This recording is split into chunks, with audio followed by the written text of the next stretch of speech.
Salut très chers amis, démocrates africains des amis du monde entier. Un bon après-midi à ceux qui sont au Canada, aux États-Unis, Mexique. Et une bonne soirée à ceux qui sont au Congo, ceux qui sont en Afrique d'une manière générale, ceux qui sont en Europe aussi, et à tous ceux qui nous soutiennent. Bon, vous allez constater que c'était un vendredi, il fallait qu'on se repose un tout petit peu. Et donc, on est là assis tranquillement. Bon, parlons un peu du Congo.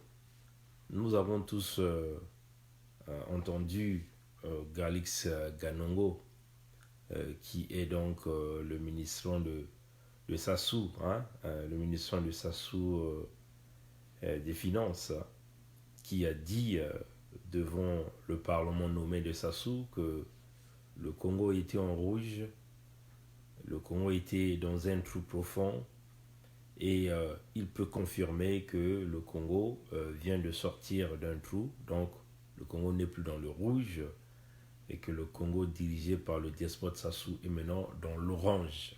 Dans l'orange. Bon, il n'y a que, on peut dire, des fanatiques du régime qui peuvent éventuellement croire à tout ce que ces gens-là ont dit parce que nous savons que ces gens-là ont toujours menti sur toute la ligne. Ces gens-là vivent le mensonge, ils mangent le mensonge, ils respirent le mensonge. C'est ça la réalité. Et personnellement, quand j'entends ce genre de discours, j'ai même envie de vomir. Hein, quand ce Galix Ganongo qui vient dire devant leur parlement, et il n'y a aucun, entre guillemets, député qui est capable de pouvoir apporter la contradiction, document à l'appui, preuve à l'appui, comme d'ailleurs ce que nous faisons. C'est incroyable. Nous sommes dans un pays des moutons où le Parlement est représenté par des moutons. Ceux qui représentent le peuple dans ce Parlement, ce ne sont pas des individus. Ce sont des arbres, ce sont des moutons. Ce sont des brutes qui sont là en train de représenter ce peuple congolais. Parce que si vous faites face à un Parlement sérieux où vous avez des gens qui font des recherches, des gens qui connaissent la situation générale de leur pays, ils ne peuvent pas se permettre entre guillemets, un ministrant viennent leur étaler du gâteau sur le plancher. C'est comme si on leur dit le pays marche sur des roulettes et donc nous nous prédisons le développement économique du Congo. Aucun député de ce régime nommé par Sassou n'est capable d'apporter la contradiction. C'est incroyable. Alors, nous voulons simplement rapidement vous présenter quelques chiffres. Quand ce Galix Ganongo vous vient parler du pays qui était dans le rouge et qui est maintenant dans l'orange, donc ça veut seulement dire que la crise économique est derrière nous. Ben, si vous voyez ce genre de rapport-là, allez-y, je ne sais pas si vous avez la chance de voir ce rapport, allez-y sur Facebook, tapez Chéri Boila, Chéri Boila va vous afficher ça. Allez-y aussi sur le site du Fonds monétaire international, allez-y voir comment est le PIB du Congo. Regardez les dépenses du Congo et le PIB du Congo. Un pays qui laisse derrière lui sa dette, c'est un pays qui assure une croissance économique positive. Qu'est-ce que la croissance économique? Parce qu'il va falloir aussi que nous expliquions les termes économiques avec le français le plus facile. La croissance économique, c'est quand tout simplement vous faites vos dépenses, le pays dépense, le pays fait tout le calcul de ses dépenses. Vous voyez? Un instant. Tu peux regarder, c'est qui là-bas? D'accord. Bon. Voilà. Donc voilà. Excusez-moi, je vais juste me rassurer. Ok, d'accord. La croissance économique. Qu'est-ce que la croissance économique? C'est quand un pays fait la somme de toutes ses dépenses. Hein, les dépenses que le pays fait. Hey, how you doing? Okay. Quand le pays fait la somme de toutes ses dépenses, hein, et essaie de faire la somme de ses revenus, hein, c'est-à-dire tout ce que le pays vend, le pétrole que ça souvent, comme les graines d'arachide, le gaz que ça souvent comme les graines d'arachide, éventuellement les mines du Congo que ça soit en train de vendre, le bois du Congo que ça soit en train de vendre, les recettes fiscales que ça se donne à Bouygues et Bolloré, vous voyez, ça se donne à Total et Eni, vous voyez. Donc, Vous faites tous ces calculs-là, les impôts que les citoyens payent, et ça fait ce que nous appelons les revenus de l'État. Vous voyez, les revenus de l'État. Et puis ça souvent encore regarder la TVA, hein, c'est-à-dire toutefois que vous achetez les marchandises, vous payez une TVA. Tout ça, ça fait partie des revenus de l'État. Et quand l'État fait le calcul de ses revenus, et il fait la soustraction entre les revenus et les dépenses. Par exemple, les dépenses, ces voyages inutiles qu'il est allé faire à Dakar, en louant un aéronef à 400 000 euros sans taxes. Si vous ajoutez les taxes et l'argent d'exploitation autour, c'est un coût de milliards. Vous voyez? Donc vous faites la différence entre ce que l'État reçoit comme des gains, des revenus de l'État, avec les dépenses. S'il y a la réponse est positive, si la réponse est positive, ça veut seulement dire que ça représente la croissance de ce pays-là. Comprenez? C'est ça la croissance, parce que c'est positif. Donc, vous projetez que quand vous faites des dépenses, il y a un peu d'argent qui vous reste, qui vous permet donc de planifier le futur. C'est cela qu'on appelle la croissance. Vous voyez? C'est cela qu'on appelle la croissance. Par exemple, le Rwanda, on a parlé hier de 7,20%, de 7,20%. Donc, vous voyez qu'il y a un surplus de toutes les dépenses quand on soustrait les dépenses aux recettes que l'État reçoit. C'est ce qu'on appelle la croissance. Vous voyez, chers amis, c'est cela. Mais Galix Ganongo, le ministre de Sassou, des mines, des finances, vous dit qu'on laisse derrière nous la crise. Nous sommes passés du rouge, nous sommes passés à l'orange. Ça veut seulement dire quoi? Ça veut dire que quand vous êtes l'État congolais en train de soustraire les recettes, les revenus aux dépenses, la réponse est positive, Galix Ganongo? Est-ce que la réponse est positive? Et quand on parle des dépenses ici, on inclut aussi les dettes de l'État congolais. Les dettes sont incluses là-dedans, les dettes. Est-ce que nous sommes dans la partie positive? Non, nous sommes toujours dans le négatif, parce que cette courbe que nous sommes en train de regarder ici, qui montre la croissance des États, montre le Congo quasiment parmi les 5 premiers. Si vous allez sur Siri Boila, ici vous n'allez pas bien le voir, nous allons revenir sur ça le dimanche pour vous le montrer en grand écran, ça montre toujours que le Congo est dans le rouge, est toujours dans le rouge. C'est-à-dire les dépenses du Congo ont énormément dépassé les recettes du Congo-Brazzaville. Donc, que Galix Ganongo ne peut pas se permettre de venir donner ce genre de propos, dire ce genre de propos dans un parlement qui est censé être là où on dit la vérité, là où les gens doivent témoigner en prônant la vérité, en apportant la vérité, en apportant des vrais chiffres, la vraie documentation. Mais un ministre qui vient dans un parlement pour mentir, c'est contraire à la loi. C'est faire une entrave à la loi, oui, chers amis. Alors que le Congo est toujours dans le rouge. Pourquoi le Fonds monétaire s'est retiré des négociations avec Sassou? Parce que Sassou est incapable de pouvoir donner toutes les documentations nécessaires qu'on leur demande, la clarté, la transparence, d'apporter toute la documentation. Oui, chers amis. Le Congo est toujours rouge. Mais si Galix Ganongo nous dit que nous avons laissé derrière nous la crise, alors qu'il se permet de payer en ce moment les bourses des étudiants congolais. Pourquoi ils ne payent pas les bourses des étudiants congolais? Ceux de Cuba, ils ont 27 mois, mais la plupart des étudiants cubains sont qui? C'est des Mboshi, c'est des gens du Nord. C'est ça la vérité. Et nous sommes là pour vous dire la vérité. Sur les 2000 que vous avez envoyés à Cuba, vous avez plus de 1825 qui sont tous ces petits Mboshi ou des petits de vos parents, des Congolais qui ressortent du nord du Congo. Vous voyez que les petits là, quand même qu'ils ont leurs parents dans le parti Congolais de travail, ils ont refusé de protéger leurs parents parce qu'ils vivent une misère terrible là-bas. Plus de 27 mois sans bourse d'études. Et ceux de Russie, c'est la même chose. Ceux qui sont partis à Marrakech avec les fausses bourses données par le fils de Sassou, celui-là que moi, je veux m'en occuper personnellement quand le Congo va changer. Moi, je veux m'en occuper personnellement de Denis Christel. C'est ça la réalité. Je veux m'en occuper du dossier de Denis Christel. Personnellement, c'est celui-là que je m'en occuperai de son dossier. C'est ça la réalité.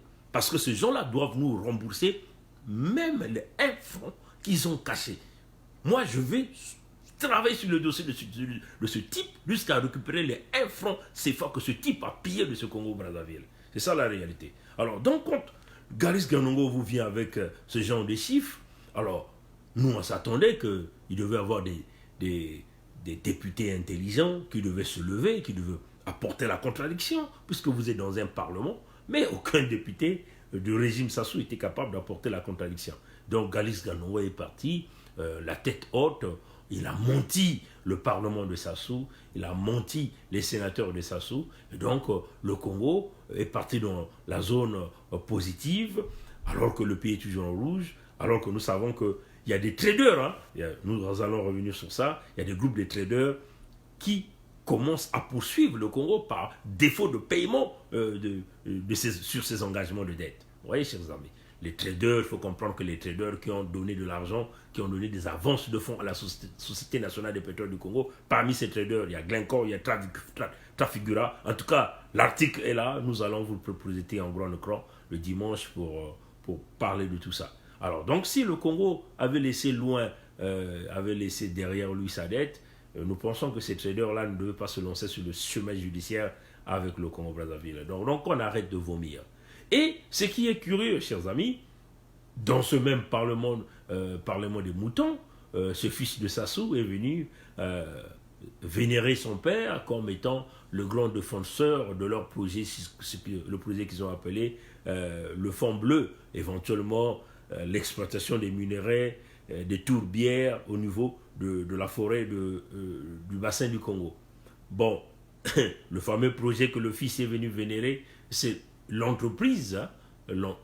Ce qui est bien, c'est qu'il reconnaît quand même que des multimilliards de dollars qu'ils ont volés du trésor public congolais, qu'ils ont menti au peuple congolais qui devait mettre une usine, une industrie de fabrication de plaques solaires à Oyo dans leur village, ils ont reconnu que des bâtiments ont été construits, mais en réalité, ce sont des monuments qu'ils ont laissés. L'argent a disparu.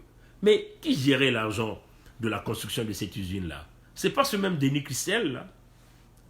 C'est ce même Denis Christel. Vous voyez comment ces gens-là viennent narguer le peuple congolais. Ils viennent narguer le parlement de Sassou Nguesso.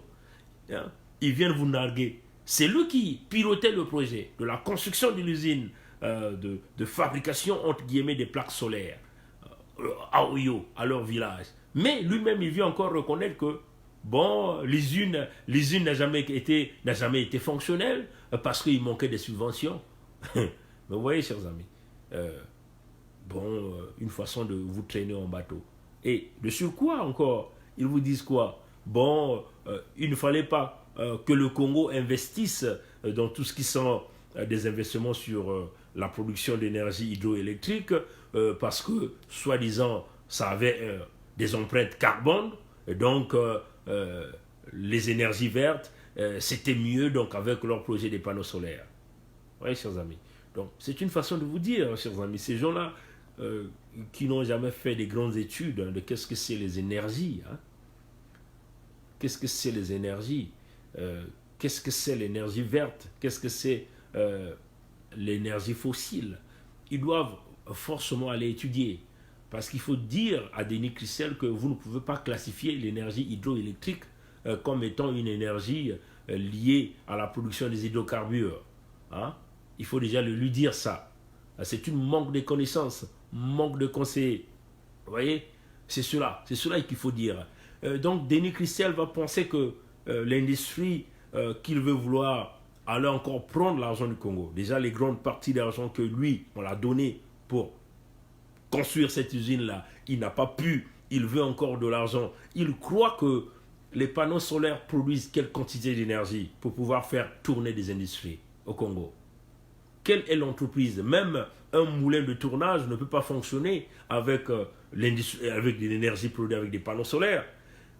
Si vous pouvez le faire, ça veut seulement dire que il va falloir que vous implantez, vous occupez des grandes surfaces de pouvoir implanter les panneaux solaires.